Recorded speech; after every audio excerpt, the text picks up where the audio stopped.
बिस्मिल्लाहिर्रहमानिर्रहीम। अस्सलाम वालेकुम friends, welcome back to my YouTube channel meals with Javeria. आज मैं आप लोगों के साथ शेयर करने जा रही हूँ बहुत ही मज़ेदार और मुफीद रेसिपी। जी हाँ, चुकंदर की रेसिपी। इसे मैं चिकन में तैयार करूँगी। तो फ्रेंड्स, ये कैसे तैयार करते हैं, चलिए चलकर देखते हैं। इस रेसिपी को बनाने के लिए मैंने 2 बड़े साइज़ के चुकंदर ले ली हैं। वज़न में ये आधा किलो हैं। चलिए अब हम इन्हें धोकर छील लेते हैं। तो फ्रेंड्स, चुकंदर मैंने धोकर छील ली हैं और इन्हें ऐसे गोल काट लिया है। अब मैं इसे तकरीबन 1 लीटर पानी में डालकर दरमियानी आंच पर पका लूँगी। उस वक्त तक के लिए जब तक कि चुकंदर गल ना जाए और इसका पानी मुकम्मल तौर पर खुश्क ना हो जाए। इस रेसिपी के लिए ध्यान रखें कि पानी ज़्यादा ना डालें और अगर ज़्यादा हो जाए तो उसे खुश्क कर लें। तो फ्रेंड्स, नेक्स्ट मैंने लिया है एक दरमियाने साइज़ का प्याज, 250 ग्राम चिकन इसमें जाएगा और टमाटर 2 अदद दरमियाने साइज़ के। इसके अलावा भी कुछ चीज़ें जाएंगी जो मैं आपको साथ साथ बताती रहूँगी। तो फ्रेंड्स, ये मैंने कढ़ाई में 1 कप के करीब ऑयल ऐड कर दिया है और जैसे ही ऑयल थोड़ा सा गर्म हो जाएगा मैं इसमें ये कटी हुई प्याज ऐड कर दूँगी और प्याज को हल्का सा सौते कर लूँगी। जैसे ही प्याज के किनारे हल्के से ब्राउन होने लगेंगे मैं इसमें 1 टेबलस्पून लहसुन अदरक का पेस्ट ऐड कर दूँगी। इस रेसिपी में हमने प्याज को बिल्कुल ब्राउन नहीं करना। अब इस स्टेज पर मैं इसमें चिकन ऐड कर दूँगी और इसे भी अच्छे तरीके से फ्राई कर लूँगी, तकरीबन 3 से 4 मिनट के लिए।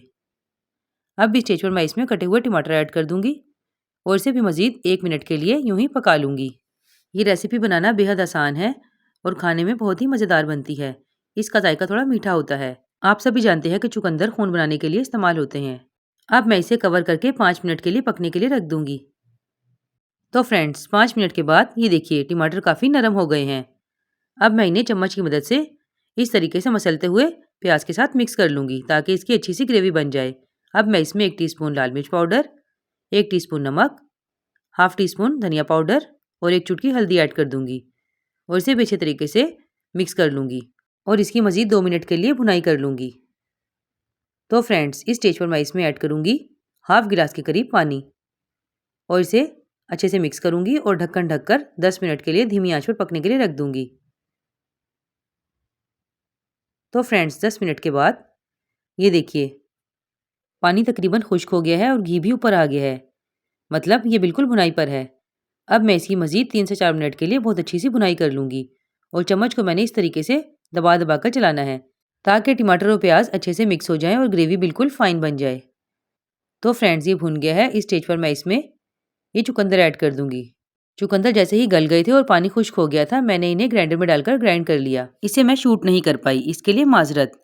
अब मैं इसकी मीडियम फ्लेम पर 4 से 5 मिनट के लिए अच्छी सी भुनाई कर लूँगी और जैसे ही आप देखें कि घी ऊपर आने लगा है, इस स्टेज पर हम इसमें ऐड कर देंगे 2 से 3 अदद कटी हुई हरी मिर्चें। ये हम सिर्फ फ्लेवर के लिए ऐड कर रहे हैं क्योंकि इसमें काफ़ी मिठास होती है, तो हरी मिर्च डालने से इसमें थोड़ा सा तीखापन आ जाएगा। अब हम इसे मज़ीद 1 मिनट के लिए पका लेंगे। तो ये देखिए 1 मिनट के बाद ये बहुत अच्छे से भुन गया है। चलिए अब हम इसे डिश आउट कर लेते हैं। तो फ्रेंड्स, ये देखिए इसकी फाइनल लुक। हमारे घर में बच्चे इसे खूनी हंडिया कहते हैं। आपके घर में क्या कहते हैं, कमेंट में ज़रूर बताइएगा। तो फ्रेंड्स, आज के लिए बस इतना ही। फिर मिलूंगी ऐसी ही मज़ेदार रेसिपी के साथ। तब तक के लिए अपना बहुत ख्याल रखिएगा, दुआ में याद रखिएगा। अल्लाह हाफिज़।